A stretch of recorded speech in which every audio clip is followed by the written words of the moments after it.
banje kuba ikaze inshuti bakuzi ba Pilot News TV aho muherereye ku isi hose. Muri iyi minsi imbuga nkoranyambaga zabaye isoko y'amakuru menshi atandukanye, ariko se yose aba ari ukuri.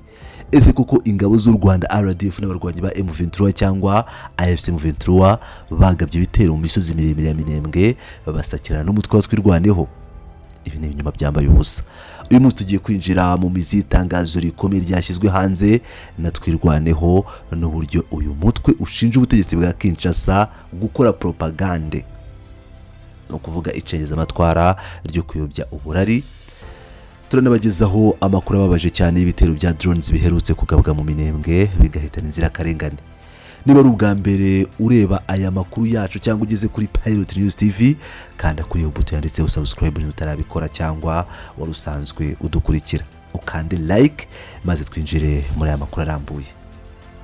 Mbere yuko twinjira mu mizi itangazo ryashyizwe hanze n'umutwe watwirwaneho kuri uyu wa 7 Kamena 2026, reka tubanze twibukiranye gato imiterere y'akarere uyu mutwe ukoreramo kugira ngo twese tubyumve kimwe. Minembwe ni agace gahereye mu misozi miremire cyane yo mu ntara ya Kivu y'Amajyepfo mu burasirazuba bwa Repubulika ya Demokarasi ya Kongo. Aka gace kamaze igihe kirekire cyane karangwamo umutekano muke ndetse n'imvururu zishingiye ku moko, aho abaturage b'abanyamurenge bakunze kugaragaza kenshi ko bibasiwe ndetse bakorerwa ibikorwa by'ivangura n'ibitero bya hato na hato bigamije kubakura mu byabo.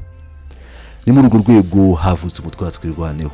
Nk'uko izina ryabo ribivuga, twirwaneho n'itsinda ry'abaturage b'abasivile biyemeje gufata intwaro kugira ngo birwaneho, barinde imiryango yabo, abana babo n'inka zabo. Dore ko bavuga ko leta ya Kinshasa yananiwe kubacungira umutekano, cyangwa se rimwe na rimwe ingabo za leta zikaba ziri mu babatera.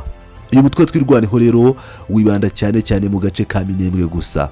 Ntabwo uyu mutwe ukunda kugaragara mu zindi ntambara zihuza leta n'indi mitwe yitwaje intwaro nka M23 mu ntara ya Kivu y'Amajyaruguru. Buriya Kivu y'Amajyaruguru na Kivu y'Amajyepfo ni intara ebyiri zitandukanye zifite ibibazo bitandukanye. Aha rero niho haturuka urujijo n'ibibazo byinshi cyane ku makuru yakwirakwiye mu minsi bigishize. Reka noneho tugaruke ku makuru nyirizina yari amaze iminsi acaracara hirya no hino binyuze ku mbuga nkoranyambaga zitandukanye nka X, Facebook n'amatsinda ya WhatsApp, cyane ku mbuga nkoranyambaga zikoreshwa n'abashyigikiye ubutegetsi bwa Repubulika ya Demokarasi ya Kongo. Hakwirakwijwe amakuru yavugaga ko habaye imirwano ikomeye cyane. Iyi mirwano ngo yaba yarasakiranyije ingabo zatwirwaneho ku ruhande rumwe hamwe n'ingabo z'u Rwanda RDF zifatanyije n'abarwanyi ba AFC M23 ku rundi ruhande. Aya makuru yakwiriye nk'umuriro ufashe mu ishyamba ryumye, atuma abantu benshi cyane bibaza niba intambara ikomeye yo muri Kivu y'Amajyaruguru yaba yamanutse ikagera no muri Kivu y'Amajyepfo mu misozi ya Minembwe. Byari biteye ubwoba kumva ko inyeshyamba za M23 n'ingabo z'u Rwanda zaba zageze muri kariya gace kure cyane. Ariko se ukuri ni ukuhe? Umutwe wa MLDP twirwaneho wahakanye aya makuru wivuye inyuma. Mu itangazo ryashyizwe hanze ku mugaragaro ku wa 7 Kamena 2026, twirwaneho yamaganiye kure ibi bihuha byose. Bakoresheje amagambo akomeye, babwiye abanyamakuru, abaturage n'amahanga yose ko nta mirwano n'imwe yigeze ihuza twirwaneho na RDF cyangwa M23.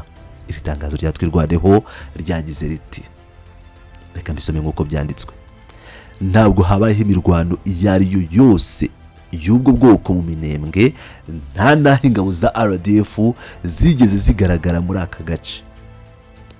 Aya magambo aratomoye neza, arumvikana kandi ntashidikanywaho. Nta basirikare b'u Rwanda nta n'abarwanyi ba M23 babarizwa mu misozi ya Minembwe nk'uko iri tangazo ribishimangira. Ibyo avugaga byose kwari ukubeshya. Ibi rero bizambura ikibazo gikomeye cyane buri wese yakwibaza, niba imirwano itarabayeho nyine kuki aya makuru yakwirakwijwe? Kuki abantu bafata umwanya wabo bagahimba inkuru y'intambara itabayeho bagatangira kuyishyira ku mbuga nkoranyambaga? Twirwaneho ifite ibisobanuro byumvikana kuri ibi. Uyu mutwe uvuga ko aya makuru y'ibinyoma yateguwe mu buryo bwa gihanga, agakwirakwizwa n'ubutegetsi bwa Kinshasa. Intego y'iki kinyoma ngo ni imwe gusa, kuyobya uburari no kurangaza amahanga. no kuvuga kuzana propaganda. Twirwaneho ishinja leta ya Kongo gukora ibi kugira ngo ihishe ukuri kwibera mu Minembwe. Barashaka guhisha amaso y'amahanga kugira ngo atabona ibitero bikomeye bikomeje kugabwa ku baturage b'inzirakarengane bo mu bwoko bw'abanyamurenge. Birazwi cyane ko mu bihe by'intambara amakuru y'ibinyoma cyangwa ibyo twita fake news muri rw'icyongereza akoreshwa nk'intwari ikomeye cyane kurusha amasasu. Mu gihe amahanga yabahugiye mu kuvuga ngo RDF na M23 barimo kurwana na Twirwaneho, byatuma bose bibagirwa kureba ibyaha by'ubwicanyi n'ibitero bikomeje gukorwa bikorerwa abaturage b'abasivile muri ako gace, bigakorwa na FARDC n'abambari bayo. Kugira ngo twumve ubukana bw'iki kibazo, Twirwaneho yanongeyeho ko ibikorwa bya gisirikare byibasira abaturage bashyigikiwe n'ihuriro rikomeye cyane. Iri huriro ngo rigizwe n'ubutegetsi bwa Repubulika ya Demokarasi ya Kongo bwifashishije ingabo z'igihugu cy'u Burundi ziri muri kariya gace. Iyi rero akaba ari intambara ikomeye cyane yerekana ko ikibazo cyo mu burasirazuba bwa Kongo gikomeje kuba urusobe cyanze gukemuka, kandi kirimo abakinnyi benshi batandukanye bitwikirije ijoro bagakora amahano. Kugira ngo twumve neza impamvu umutwe wa Twirwaneho uvuga ko leta ya Kinshasa ishaka kuyobya ubugari bw'amahanga, reka turebe ibyabaye mu ijoro ryabanjirije iri tangazo. Aya ni amakuru ateye agahinda cyane. Mu ijoro ryo kuwa gatandatu rishyira ku cyumweru, ni ukuvuga tariki ya gatandatu ishyiriye 7 Kamena 2026, mu gihe abantu bari bibereye mu ngo zabo basinziriye bategereje gukanguka ngo bajye mu mirimo yabo, Minembwe yongeye gucura imiborogo n'amarira n'agahinda. Aka gace kagabweho ibitero bikomeye cyane hifashishijwe utudege tutagira abapilote tuzwi nka drones muri rw'icyongereza. Ibitero bya drones ntabwo ari ibintu bisanzwe bimenyerewe muri kariya gace k'imisozi miremire, kandi byerekana ikoranabuhanga rigezweho ririmo gukoreshwa mu kwibasira ibice bituwe n'abaturage b'abasivile badafite intwaro. Ibyavuye muri ibitero biteye ubwoba. Nk'uko amakuru twabakusanyirije akomeza bivuga, abaturage bagabweho ibitero mu buryo bwatunguranye, nta muntu n'umwe wari ubyiteguye. Ibyo byatumye abantu babiri bahasiga ubuzima ako kanya bazi ibisasu byavuye hejuru muri izo drones. Mbibutse ko ibi bitero bimaze imyaka mike bitangiye, ubundi imbere baterwaga n'abamayimayi ndetse na FARDC, tutibagiwe na Red Tabara. Ntabwo byagarukiye aho, ukundi abandi baturage bagera kuri 7 bakomeretse bikomeye cyane. Ubu bakaba bari mu buzima bubi cyane, bakeneye ubufasha bw'ubuvuzi bwihutirwa, kandi nk'uko mubizi ibitaro n'imiti muri ka gace biragoye cyane kubibona, na cyane ko basa nkaho bafungiranwe n'abarundi. Umutwe Twirwaneho wemeza udashidikanya ko ubutegetsi bwa Kinshasa ari bwo buri inyuma y'ubwicanyi bwabaye muri iryo joro. Kugeza ubu tubageza aya makuru, leta ya Kongo nta kintu na kimwe iratangaza kuri ibitero byahitanye abantu. Nta tangazo ryasohotse, nta kwicuza ku butegetsi, ndetse nta n'ibisobanuro na bimwe bitangwa n'uruhande rwa guverinoma ya Kinshasa ku gushyirwa mu majwi ko irasa abaturage bayo ikoresha drones. Uku guceceka gukomeye kwa Kinshasa kugaragazwa nka gihamya ikomeye yuko ibivugwa na Twirwaneho bishobora kuba ari ukuri gushingiye ku byabaye ku butaka. Muri ibihe bikomeye cyane kandi biteye inkeke, ubwo abaturage ba Minembwe bakomeje kubaho mu bwoba bwinshi bw'ibitero bya drones ndetse n'ibindi bitero by'imitwe yitwaje intwaro ibatera ijoro n'amanywa, umutwe Twirwaneho ntabwo wigeze uceceka ngo ureke ibintu bigende uko byiboneye. Mu gusoza itangazo ryabo ryo kuwa 7 Kamena, ubwo ndavuga ku cyumweru, batanze ubutumwa bukomeye, kwinginga no gutabaza, kandi ibireba amahanga yose atuye isi. Baboneyeho umwanya wo gusaba ubufasha, basaba imiryango mpuzamahanga ikomeye ku isi kwinjira muri iki kibazo idatinze. Babanje gusaba umuryango w'abibumbye uzwi nka UN mu rurimi rw'icyongereza. Uyu muryango ufite inshingano zo kubungabunga amahoro n'umutekano ku isi yose. Wasabwe guhaguruka ukareba ibiri kubera mu Minembwe ugatabara abasivili. Basabye kandi umuryango wa Afurika yunze ubumwe uzwi nka African Union cyangwa AU, basabye n'umuryango w'ubumwe bw'Uburayi kwita kuri iki kibazo cy'umutekano muke.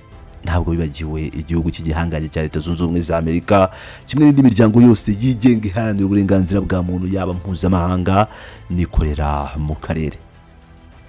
Icyo basaba iyi miryango yose ni igiki? Barasaba ko hakorwa iperereza ryigenga ryimbitse kandi ryihutirwa ku bibazo by'umutekano muke byabaye akarande mu misozi ya Minembwe. Barashaka ko ukuri kose kujya hagaragara, abagaba ibitero bya drones bakamenyekana kandi bakabiryozwa imbere y'amategeko. Ikirenze ibyo, barasaba ko hafatwa ingamba zikomeye, ndetse twakongera tuvuga tuti ingamba zikomeye cyane zo kurinda abaturage b'abasivili badafite kirengera bakomeje kwicwa, abandi bagakomeretswa bikabije, abandi bavanwe mu byabo bazira gusa ubwoko bwabo. Uru ni urusaku rurenga imisozi rw'abantu bifuza amahoro gusa no kubaho umudendezo mu gihugu cyabo bavukiyemo.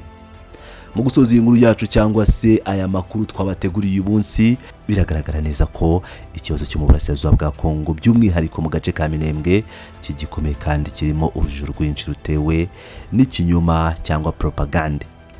Mu gihe imbuga nkoranyambaga zuzuyemo amakuru akabije y'intambara hagati ya Twirwaneho RDF na M23, ukuri guhari nuko bitangazwa n'abari ku butaka nuko ibyo ari ibinyoma byambaye ubusa.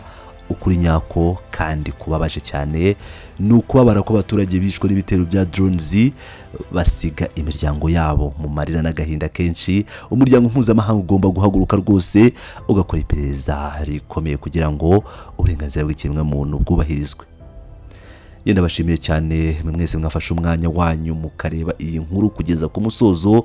Niba utarakanda subscribe uyikande, niba utarakanda like uyikore, ubundi wibuke kuduha igitekerezo cyawe aho hasi bitewe nuko ubyumva. Ese ibyo Twirwaneho yavuze urabyumva ute ku bijyanye n'ibinyoma bya propaganda by'abashyigikira Leta ya Kinshasa ndetse n'andi makuru akomeye ya drones zikomeje kugaba ibitero ku banyamurenge zikabica nk'uko hashize igihe kitari gito babivuga. Ndabashimiye, mukomeze mane nanjye.